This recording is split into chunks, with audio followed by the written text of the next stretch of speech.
बिस्मिल्लाहिर्रहमानिर्रहीम। अस्सलाम नाज़रीन, प्रोग्राम न्यूज़ में खुशामदीद। मैं आपका मेज़बान नजम अली ख़ान, और हमें बाख़बर हल्के कई दिनों से बता रहे थे कि सदर अलवी इंतख़ाबात की तारीख़ का ऐलान करने वाले हैं।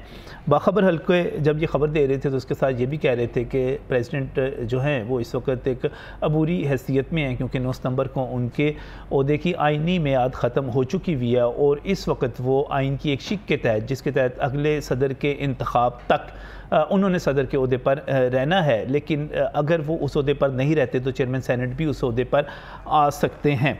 ये बताया जा रहा था कि सदर ममलिकत जो है इंतख़ाबात की तारीख़ का ऐलान नहीं कर सकते, लेकिन इसके साथ ही आइन का एक आर्टिकल 48 और उसकी सब क्लास 5 जो है उसका हवाला दिया जा रहा था, और जिसमें ये कहा जा रहा था, जिसकी पहली शिक ए में ये कहा गया है कि सदर जो है वो इंतख़ाबात की तारीख़ का ऐलान करेगा, और वो तारीख़ जो है वो जो कौमी असम्बली की तहलील होगी उसके 90 दिन से ज़ायद नहीं होगी। उसके साथ ही उसका दूसरा जो आर्टिकल है वो कहता है कि निगरान हुकूमत भी एक कायम की जाएगी। 224 और 224A इसमें आ जाते हैं साथ। तो सदर मुमलिकत ने निगरान हुकूमत तो कायम की, और उसी तरह कायम की जिस तरह के सदर और वज़ीर आज़म और अपोजिशन लीडर के दरमियान जो एक मशावरत हुई उसके तहत कर ली। लेकिन अब इलेक्शन एक्ट में तरमीम के बाद ये कहा जा रहा था कि सदर के पास अब कोई इख्तियार नहीं है, इलेक्शन कमीशन ख़ुद ही इस पर फ़ैसला करेगा कि इंतख़ाबात कब होने हैं। इस पर एक वज़ारत कानून की तरफ से जो राय मांगी गई थी ऐवान सदर की तरफ से, उसका भी बार बार हवाला दिया जाता रहा। ये कहा जाता रहा कि उसने भी सदर की हमायत नहीं की कि ऐवान सदर इसका ऐलान कर सकता है। उसके साथ ही ख़ुद प्रेसिडेंट की अपनी लीगल टीम जो कि ऐवान सदर में एक डायरेक्टोरेट पूरा कायम है, उनकी तरफ से जो राय ली गई वो भी यही थी कि सदर साहब इस पर नहीं कोई राय दे सकते, कुछ नहीं कह सकते।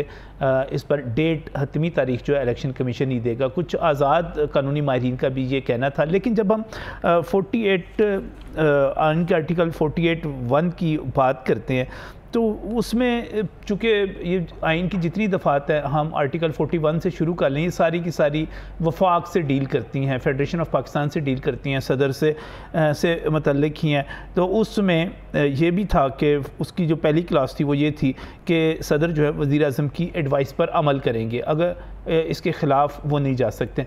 अब सूरत हाल बड़ी पेचीदा हो चुकी हुई है। सदर ने जो ख़त लिखा है उसमें ख़ुद तस्लीम कर रहे हैं कि मैं ऐलान नहीं कर सकता, ख़ुद से मैं मुशावरत कर रहा हूँ, मैं आपको तजवीज़ दे रहा हूँ, और अगर आपको कोई कन्फ्यूजन है, ये मेरा फ़र्ज़ है आर्टिकल 48(5) सब क्लास 5 के तहत कि मैं ये इलेक्शन की तारीख़ के बारे में कहूँ। अगर आपको कन्फ्यूजन है आप सुप्रीम कोर्ट ऑफ पाकिस्तान से रजू कर ले। अब सवाल ये पैदा हो गया कि प्रेसिडेंट अलवी ने जो मशवरा दिया है इसकी आइनी और सियासी अहमियत क्या है। हमारे पास जो ख़बरें मौजूद हैं उसके मुताबिक इलेक्शन कमीशन ऑफ पाकिस्तान ने सुबह एक इजलास भी तलब कर लिया है, लेकिन दूसरी तरफ ये भी कहा जा रहा है कि क्या इलेक्शन कमीशन ये फ़ैसला कर सकता है कि सुप्रीम कोर्ट ऑफ पाकिस्तान चला जाए और वहाँ जाकर राय तलब करे और रहनुमाई ले। और ये भी पूछा जा रहा है, ये भी कहा जा रहा है और ज़्यादा इम्कानात ज़ाहिर किए जा रहे हैं कि ऐन मुमकिन है कि इस ख़त को भी उसी तरह ट्रीट किया जाए जिस तरह पहले वाले ख़त को किया गया था, जब मुशावरत की दावत दी गई थी सदर मुमलिकत की तरफ से कि आएँ बैठें इंतख़ाबात पर मुशावरत करें। इलेक्शन कमीशन ऑफ पाकिस्तान इस ख़त का क्या करेगा, इस पर अमल करेगा या इसके ऊपर चीफ़ इलेक्शन कमिश्नर मेज़ पर रख कर इस पर पकोड़े खा लेंगे, क्या होगा, इस पर बात करेंगे आज के प्रोग्राम के पहले हिस्से में। मेरे साथ यहाँ पर जो कानूनी माहिरीन मौजूद हैं, मैं बहुत ही मशकूर हूँ, सरदार अज़ीमुल्लाह हमारे साथ यहाँ पर मौजूद हैं, इंसाफ लॉयर्स फोरम से आपका ताल्लुक़ है। इसके साथ ही मैं बहुत ही मशकूर हूँ, राना ज़फ़र इकबाल हमारे साथ यहाँ पर मौजूद हैं, आप सरबराही कर रहे हैं मुस्लिम लीग नून के लॉयर्स फोरम की पंजाब में। बहुत बहुत शुक्रिया आपका यहाँ पर तशरीफ़ लाने के लिए, राय देने के लिए। अभी कुछ ही देर में इफ्तिखार शाहिद साहब भी हमें ज्वाइन कर लेंगे, पाकिस्तान पीपल्स पार्टी की तरफ से, बड़ा नाम है, सीनियर नाम है, लेकिन हमेशा की तरह लेट हैं। इस वक्त सरदार साहब ख़त लिख दिया गया, आपका भी कोई मशवरा था इस ख़त के लिखने में, क्योंकि कहते हैं वाने सदर तो साथ नहीं था, PTI के मशवरे से ये ख़त लिखा गया सारा।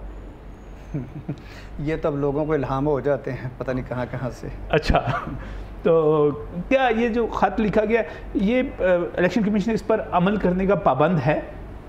देखिए, जिस आर्टिकल का आपने हवाला दिया और आर्टिकल 48 और सब क्लॉज का जो हवाला दिया 5 का, उसमें एक चीज़ बहुत अहम है, उसमें है प्रेसिडेंट शेल जी, और शेल मैंडेटरी। उसमें दो चीज़ें, एक तो केयर टेकर गवर्नमेंट कायम करेगा जी, और दूसरा ये है कि इलेक्शन की डेट देगा जो 90 दिन से वाला नहीं होगी। अब कॉन्स्टिट्यूशन की ये जो क्लॉज है इसको किसी भी तरह से अंडू नहीं किया जा सकता, ना तो इलेक्शन एक्ट में किसी तरमीम से, ना किसी शख्स की ज़ाती ख्वाहिश या उसकी ज़ाती सोच से। इस हवाले से जो अब तक जो तशरीहात हो रही हैं कि इलेक्शन एक्ट में एक तरमीम की गई है 57A में, तो उसको किसी भी तरह से आम कानून को कभी भी इतनी अहमियत नहीं रही कि वो आइन की जो दफ़ात हैं उनको अंडू कर सके। सही। ये बड़ी सिंपल बात है, लेकिन इस मुल्क में जो कुछ हो रहा है वो आपके भी सामने है, मेरे भी सामने है। अजीब सी एक खिचड़ी पकी हुई है, वरना आर्टिकल 48 बिल्कुल क्लियर है। ये बात बिल्कुल ठीक है कि वज़ीर-ए-आज़म की एडवाइस पे उन्होंने असेंबली तोड़ी, लेकिन उसके बाद यही आर्टिकल की जो सब क्लॉज है वो ये कहती है। एक बड़ा अहम सवाल यहाँ पर किया जाता है, क्या माजी में ममनून हुसैन साहब ने एक ऐलान किया था, क्या माजी में सदूर इसका ऐलान करते रहे, क्या सदूर ये करते हैं? असल में ऐलान इलेक्शन कमीशन करता है और इलामती तौर पर सदर का नाम इस्तेमाल किया जाता है, ये बात भी डिफ़ाइन की जा रही है। देखें, इलेक्शन कमीशन का ऐसा गैर ज़िम्मेदाराना रवैया आज तक शायद पाकिस्तान की हिस्ट्री में कभी रहा भी ना हो। पाकिस्तान की यूनिटी, पाकिस्तान की जो एक डेमोक्रेसी है, उसको जितना नुकसान इस इलेक्शन कमीशन ने पहुंचाया है, और उनके अपने वेस्टेड इंटरेस्ट होंगे, लेकिन पाकिस्तानी अवाम का जो नुकसान इन्होंने किया है, इतना तो नुकसान कभी किसी दुश्मन ने भी नहीं किया। तो इन हालात में तो सदर को अपनी कॉन्स्टिट्यूशनल ज़िम्मेदारी पूरा करना थी सही, और उन्होंने की है। वो ये जो बुनियादी बात जो की जा रही है सरदार साहब, ये है आइन के आर्टिकल 48 की, आप सारा उस पर बेस कर रहे हैं। बिल्कुल। उसकी सब क्लास 5 के ऊपर। बिल्कुल ठीक। ये क्या राना साहब, क्या सूरत हाल है मुस्लिम लीग नून के हल्के या जो डिफ़र करते हैं PTI के साथ, कानूनी माहिरीन जितने भी हैं, वो ये कह रहे हैं कि नहीं, सदर नहीं कर सकता। आप अगर सदर नहीं कर सकता तो फिर आर्टिकल 48 और सब क्लास 5 जो है वो तो बड़ी वाज़ेह है और बड़ी क्लियर है, उसको निगेट कैसे कर सकते हैं आप? 57A में तरमीम करके, किसी भी आम कानून में तरमीम करके आप आइन को किस तरह तब्दील कर सकते हैं? अच्छा, बिस्मिल्लाहिर्रहमानिर्रहीम। बहुत शुक्रिया आज आपका दावत देने का, बुलाने का। सबसे पहली बात, अभी आपने एक बात की है, उनका जब शुरू किया कि उन्होंने खुद ही लिखा है कि ये अनाउंस मैं नहीं कर सकता। जी, अपने ख़त के अंदर, अपने ख़त के अंदर मौजूद है। अब जब एक बंदा खुद एक एडमिट कर रहा है कि मैं ये कर नहीं सकता, तो मैं जस्ट मशवरा दे रहा हूँ कि आप ये अनाउंस कर दें। यही बात है, लुबे लुबाब सारी बात नहीं, असल में वो फंस गए ना। आपकी वजारत कानून जो है इस वक्त, तो वो ईवान सदर के साथ कोऑर्डिनेशन में नहीं है, एक रब्त में नहीं है। तो आपकी वजारत कानून ने जो राय दी वो सदर मुमलिकत के ख़िलाफ़ थी, और इस सिलसिले में इलेक्शन कमीशन की जो राय है वो सदर मुमलिकत के ख़िलाफ़ है कि सदर मुमलिकत ये नहीं कर सकते। तो ऐसे में फिर सदर बेचारा क्या करेगा? अच्छा, अब सदर या तो वजारत कानून की राय को तस्लीम करे, इलेक्शन कमीशन की राय को तस्लीम करे, उन्होंने ठीक राय दी है, उनके हिसाब से चलना है, वो प्रैक्टिकल हैं, उन्होंने सारी चीज़ों को लेके चलना है, ठीक है। या जो उनके चैम्बर में या उनके साथ जो एक छोटा सा लीगल सेल बैठा है, या उनकी पार्टी के जो लोग उन्हें फीड करते हैं, उन्हें व्हाट्सएप पे मैसेज देते हैं कि जी ये कर लो, वो कर लो, वो कर लो, तो वो उस पर चले। लेकिन बुनियादी तौर पर तो इलेक्शन करवाना है इलेक्शन कमीशन ने, और इलेक्शन कमीशन पाकिस्तान में इंडिपेंडेंट है, आज़ाद है। उसने अपने उसके हिसाब से, क्योंकि उसके अंदर एक चीज़ आ गई कि जब तक हल्का बंदी नहीं होगी उस वक्त तक आप इलेक्शन अनाउंस नहीं कर सकते। हल्का बंदियाँ 5, 6, 7 साल पहले हुई हैं, उन पे पिछला इलेक्शन हुआ था, अब आबादी में भी इजाफा हुआ, वोटर नए शामिल हुए, तो हल्का बंदी ज़रूरी है और हल्का बंदी अनाउंस हो गई है।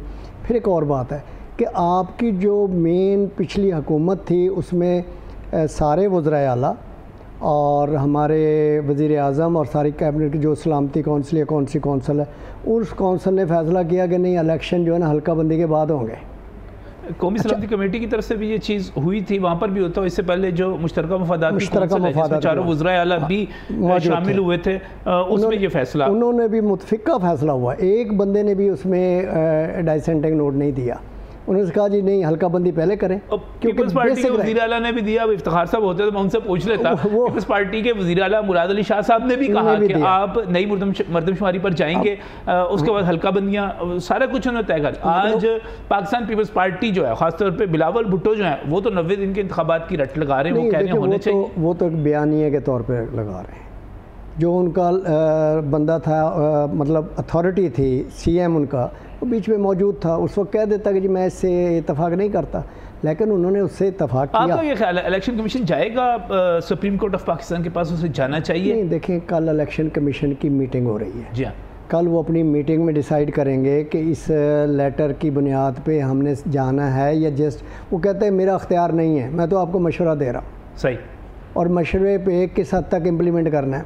जो शेल का लफ्ज़ की बात कर रहे हैं, शेल तो उसने कहा ही नहीं उसमें कि आप शेल के उसमें आएँ जुमरे में, इसलिए उसने कहा मेरा अख्तियार ही नहीं। जब कहता है मेरा अख्तियार नहीं है तो फिर उसको मशवरे की हद तक, मज़ेदार बात है, आइन का कितना वाज़ेह आर्टिकल आप खुद बयान कर रहे हैं, सदर साहब खुद उस पर इंसिस्ट नहीं कर रहे इस चीज़ पे। देखें, जो ये ऑफिशियल ख़त किताबत होती है उसके कुछ ख़ास एक मरातब होते हैं।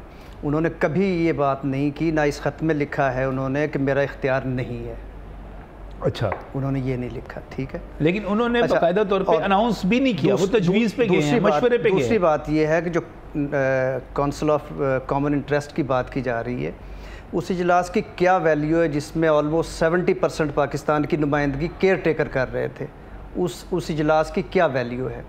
और जो तीसरी बात है, दुनिया में सिर्फ पाकिस्तान में कोई अनोखी जमहूरियत नहीं है, दुनिया की अक्सरियत इस वक्त जमहूरियत के साथ चल रही है। दुनिया की अक्सरियत में इस वक्त इलेक्शंस होते हैं। कभी दुनिया के किसी और मुल्क में भी हमने ये सुना है, हमारे भी हो जाएंगे। नहीं, कभी किसी मुल्क में सुना है कि मरदमशुमारी की रिपोर्ट्स को बुनियाद बना के और इलेक्शंस को साल डिले कर दिया जाए या 6 महीने डिले कर दिया जाए। ये दुनिया में ये ड्रामा कभी नहीं होता कहीं, ये सिर्फ पाकिस्तान में होता है और ख़ास मकासद के लिए ये ड्रामे खेले जाते हैं और वो जमाते और वो बड़ा गलत होता है। सरदार साहब, मैं आपसे कह रहा हूँ 100% इत्तेफाक करता हूँ, ये बड़े गलत काम होते हैं पाकिस्तान में। यहाँ पर देखिए मेरी बात बड़ा गलत करते हैं सारे। और वो लोग जो जमहूरियत का राग लापते हैं, जो जमहूरियत के बड़े अलंबरदार होते हैं, वो उन ड्रामों में किरदार का रोल अदा करते हैं। ये इस वक्त भी यही हो रहा है सब कुछ, वरना बहुत किरदार बदलते रहते हैं वैसे। वो इस वक्त बहुत क्लियर है, लेकिन कभी तो किरदारों को अकल आए ना। मैं कह रहा हूँ कभी तो अकल आए। ये सारा सर, उसी को अकल क्यों आए जो इक़्तिदार में जा रहा है? वो जो जेल में जाता है उसी को अकल क्यों आती है? हमेशा वोट को इज्जत दो का नारा वही क्यों लगाता है जो जेल में बैठा हुआ होता है? मुझे तो बताइए ना जरा। अपने नारे से वापस हो जाते हैं ना, मसला यही है। खड़े तो रहे ना कम से कम अपने नारे पे। सर वो किसने खड़े रहना? देखें यू टर्न की बात कर रहे हैं, देखें यू टर्न की बात कर रहे हैं। यू टर्न का तो यहाँ पे एक ख़ास सिंबॉलिक सिलसिला हो गया कि यू टर्न का लफ्ज़ बहुत इस्तेमाल हुआ। अब बात ये आ गई कि जी मरदमशुमारी उसी वक्त क्यों होती है?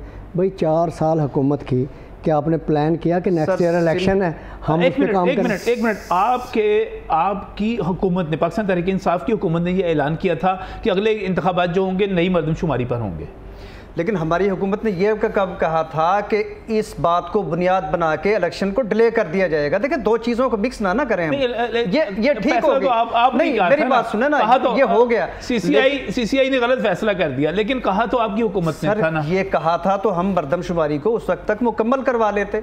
देखें इशू सिंपल है, इशू बहुत सिंपल है कि अब तक जितने ज़िमनी इलेक्शन हुए और लास्ट ये स्टोर का इलेक्शन आप लोगों ने देख लिया, सबको पता है कि पीटीआई का रास्ता नहीं रोका जा सकता। ठीक है, अब ये सारे के सारे हथकंडे हैं। अब जवाब पीटीआई का रास्ता नहीं रोका जा सकता, ये सारे हथकंडे उसके लिए हैं। नहीं, देखें बात ये है कि पीटीआई को किसने कहा था 2014 में कि पूरा जुलूस लेके चल पड़ी थी लंदन कॉन्फ्रेंस की?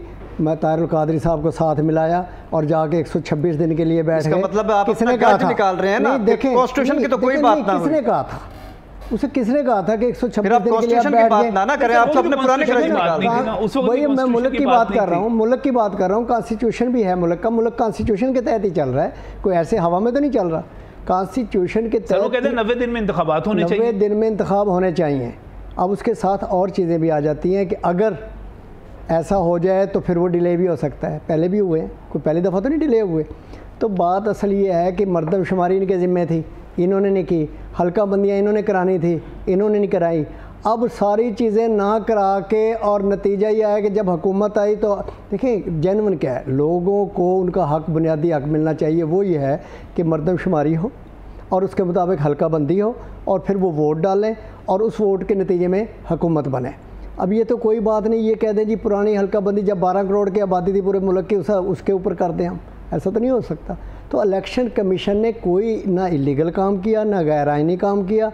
इलेक्शन कमीशन उस पर, अब देखें इलेक्शन कमीशन के होते वो कहते हैं जी हम हल्का जीत गए, तो इलेक्शन कमीशन की कितनी बड़ी इसमें वो क्या कहते हैं कि बायस नहीं है, वो इंडिपेंडेंट है तो ये इलेक्शन जीते हैं। नहीं, बड़ा इंडिपेंडेंट, बड़ा इंडिपेंडेंट इलेक्शन कमीशन है कि 4 दिन तक इलेक्शन का रिजल्ट नहीं अनाउंस किया जब तक धरना न दे दिया गया। बहुत जबरदस्त गैर जानिबदारी दिखाई है इलेक्शन कमीशन। जीते तो आप ही है ना, इसी इलेक्शन रोक नहीं सकते थे ना। अच्छा, इस सवाल रोक नहीं सकते थे। 1000 वोटों का फर्क है। हाँ जी, अब उसे 1000 वोटों के फर्क को नहीं निकाल सकते। 1300 वोटों का फर्क है और रोक नहीं सकते थे। लगा लें, नहीं 1300 तो लगा लें। हैं कितने वोट के? 1300 ही लगा लेना। 1300 वोटों का मार्जिन 20% से ज्यादा है। आप ये देखें 20%, 1300 ही वोटों का फर्क था। मैं कह रहा हूं टोटल वोट्स में जीत का मार्जिन 20% से ज्यादा है। अगर करना, अगर ये कहते हैं कि इलेक्शन कमीशन ने वो किए धांधली की, तो ये कैसे जीत जाते? आज कैसे बात कर लेते? कोई पूरी कोशिश की है। अच्छा, पूरी कोशिश की है। इसी हम तो इसीलिए कह रहे हैं कि बात पर हम भी कोशिश करोगे नहीं करने देंगे। हम तो 2018 में नहीं रोक सके। इससे पहले जो पिछले जुलाई के इंतखाबात हुए थे, बड़े मशहूर इंतखाबात थे वो, उसमें आपने बड़ी जबरदस्त तरीके से 15 सीटें इन्होंने जीती 20 में से, और यही इलेक्शन कमीशन। देखिए यही बातें तो हमारे सामने आ रही हैं। इनको समझ नहीं आ रही कि इस जीत का रास्ता कानूनी तरीके से, जायज तरीके से तो रोका नहीं जा सकता। तो अब ये हथकंडे हैं ना, गैर जानिबदार इलेक्शन कमीशन, गैर जानिबदार इलेक्शन कमीशन हमारे खिलाफ एफआईआर करवा रहा है। गैर जानिबदार पंजाब की केयरटेकर गवर्नमेंट के दौर में हमारे खिलाफ सैकड़ों एफआईआर हो गई हैं। गैर जानिबदारी का तो पूरे दुनिया में इससे बड़ी मिसाल है ही बात है। एक दिन में गैर जानिबदारी की तो इससे बड़ी मिसाल पूरी दुनिया में कहीं मिलेगी नहीं। मेरे पास एफआईआर मौजूद है, 139 एफआईआर हुई थी एक दिन में। जिस दिन इलेक्शन था 25 जुलाई 2018, सादकाबाद में हुई, रुझान में हुई और यहाँ पे हुई, वो मैं सारा रिकॉर्ड दिखा सकता हूँ। 139 एफआईआर हैं आपकी पार्टी पे, हमारी पार्टी के खिलाफ हुई। 13 जुलाई को जब मियाँ साहब आ रहे थे तो उस दिन लाहौर में खाली कितनी एफआईआर हुई? पूरे पाकिस्तान में एफआईआर हुई। ये एफआईआर जब कोई देखें क्यों होती हैं, कैसे होती हैं, अब आपके दौर में भी हुई। कौन सा केस नहीं हुआ? राणा सनाउल्लाह साहब पे कितना बड़ा केस डाल दिया, 15 किलो हेरोइन। हम तो ये पूछ रहे हैं वो आई कहाँ से थी? अब राणा सनाउल्लाह के केस और वो जो कहता था मैं कुरान उठाता हूँ, देखें जो कहता था मैं कुरान उठाता हूँ बैठ के। नहीं, मैं ये कह रहा हूँ कि राणा सनाउल्लाह के केस को मिसाल बनाया जाए और इलेक्शन मुलतवी कर दिया जाए। इलेक्शन तो हो रहा है, इलेक्शन किसने मुलतवी किया है? कोई सियासी जमात इलेक्शन मुलतवी नहीं करना चाहती। बाकी ये जो जोम है ना कि हम क्लीन स्वीप कर जाएंगे, ये भी 1-2 महीने की बात है, ये भी सारी हवा निकल जाएगी। तो फील्ड में 2-4 महीने आपको चाहिए। नहीं, हमने उसमें क्या करने के लिए हमें 2-4 महीनों, देखें हमारी हुकूमत नहीं है, पूरे पाकिस्तान में केयर टेकर्स बैठे हैं। नहीं, प्रेसिडेंट इनके बैठे हैं। केयर टेकर वो हैं जिसका कल एक मिनिस्टर बना फवाद हसन फवाद, ये है केयर टेकर माशाल्लाह। देखिए फवाद हसन फवाद एक ब्यूरोक्रेट है, उसमें कोई एलिगेशन नहीं है और नीट एंड क्लीन आदमी है। अदालतों से उनको इतना रगड़ा लगाया, उस शरीफ आदमी को इतना रगड़ा लगाया कि दुनिया को पाकिस्तान से मिसाल लेनी चाहिए कि इस किस्म की गैर जानिबदारी की तो दुनिया में मिसालें ढूंढने से नहीं मिलेगी। बंदे पे एक पैनी की करप्शन नहीं आई, 2 साल रगड़ा लगा, उसे जेल में रहा, आपके सामने रहा। और उसको रिलीफ देने के लिए फिर आपको नैब एक्ट में तरमीम करना पड़ी। एक कॉम्पिटेंसी जो है, एक कॉम्पिटेंट बंदे की जरूरत थी, उन्होंने अपनी कैबिनेट बनाई, हमने तो नहीं बना के दी। मैं कह रहा हूँ कि उसको क्लियर करवाने के लिए आपको नैब एक्ट में तरमीम करना पड़ी। इनके लोग नहीं, फिर वो ईमानदार साहब जो पिछले 5 साल इनके साथ मिनिस्टर थे, वजीर दाखिला इनके मिनिस्टर बैठे हैं, पहले भी वो इनके साथ थे। अब ये जो वजीर आज़म है वो खुद 4 साल इनके साथ चले, तो आप उन्हें आप कह देंगे जी हमारे पलड़े में डाल दें या पीपल्स पार्टी के पलड़े में डाल दें, तो ये बात नहीं है।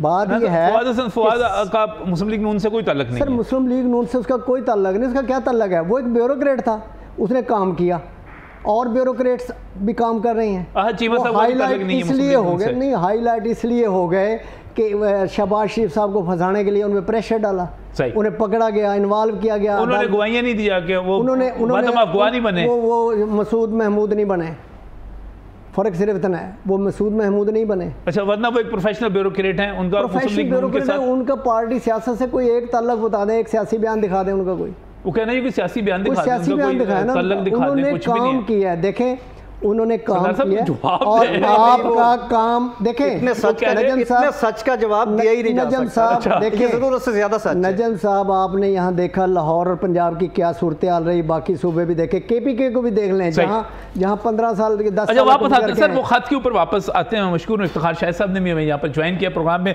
और हमेशा की तरह ताखीर से पहुंचे सर, बहुत बहुत शुक्रिया आपका।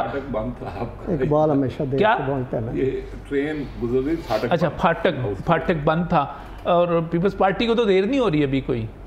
पीपल्स पार्टी देर नहीं करती। अच्छा, वो हमेशा मुनासिब वक्त पे बर वक्त हर काम करती है। हाँ, आप भी बर वक्त पहुँच गए हैं, प्रोग्राम ख़त्म होने से पहले अपनी राय देने के लिए पहुँच गए हैं।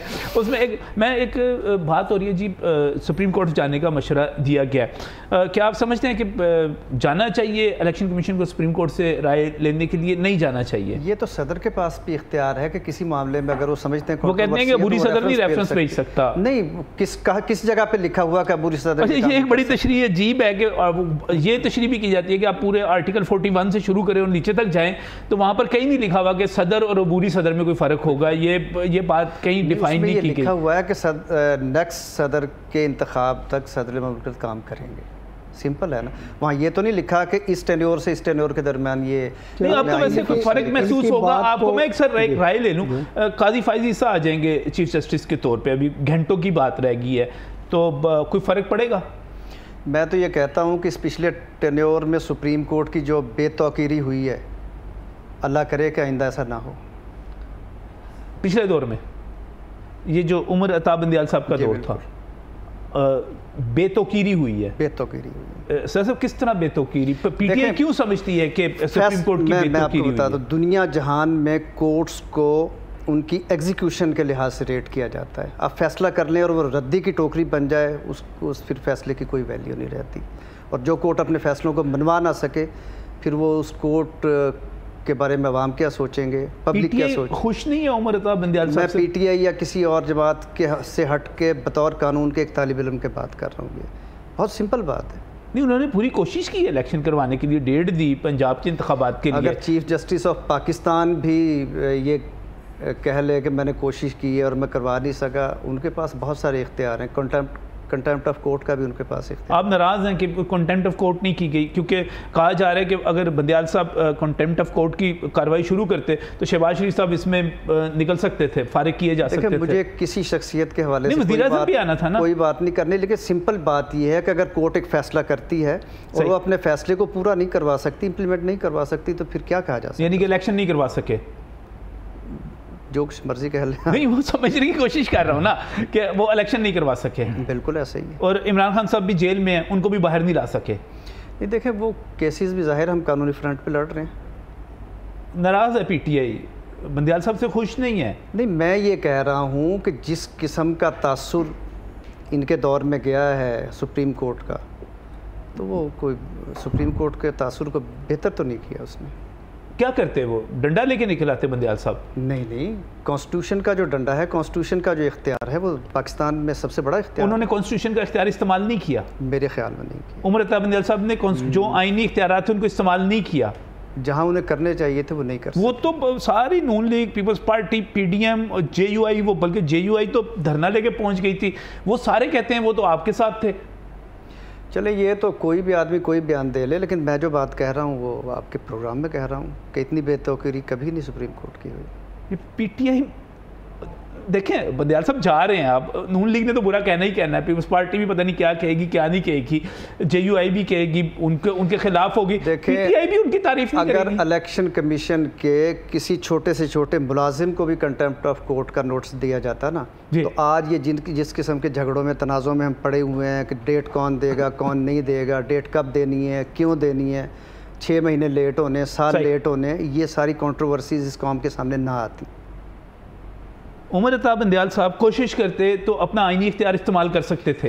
एग्जाम्पल सेट कर सकते थे, मिसाल बना सकते थे, और उसके बाद कम से कम ये ना होता जो आज हो रहा है, ये ना होता जो आज हो रहा है। यानी कि ये पीटीआई की राय है इस वक्त उमर अता बंदियाल साहब के पूरे दौर के हवाले से कि वो आईनी इख्तियार इस्तेमाल कर सकते थे। अब ये जो खत है, मैं ब्रेक पर जाना है लेकिन अब ताखीर से है, मैं सिर्फ आपका कमेंट चाहूँगा कि ये जो खत है सदर ममलिकत का, और वो सिफारिश कर रहे हैं, वो मशवरा दे रहे हैं कि आप 6 तारीख को 6 नवंबर को इंतखाबात करवा दें, वज़ीर आज़म कह सकते हैं, वो सॉरी सदर कह सकते हैं? सदर साहब जो मर्जी कह लें थी, अच्छा, वो किसी आइन के पाबंद नहीं है। सदर साहब किसी आइन के पाबंद नहीं? वो पाबंद हैं बुशरा बीबी के, इमरान खान के, जो उन्होंने पूरे टन्योर में गंद घोला है और पूरी दुनिया में सदर के एक बावकार ओहदे को ज़लील और रुस्वा किया है। पूरी कौम, पूरी दुनिया इस पे हंस रही है। लेकिन इफ्तिखार साहब, सदर अलवी जो बात कर रहे हैं, गलत किया है। वो फरमाइशी प्रोग्राम चलाते हैं अवान सदर में। अच्छा, आइन और कानून का उसमें कोई ताल्लुक और कोई अमल दखल नहीं है। वो एक बोंगी थोड़ी मारी है, वो आपके प्रोग्राम का वक्त कम है। बतौर सदर उन्होंने 6 साल में जो गुल खिलाए हैं, वो जनाब वो तारीख़ का एक स्याह तरीन बाब है। अब ये है कि सदर साहब जो हैं वो डाखाना उन्होंने बना दिया हुआ है।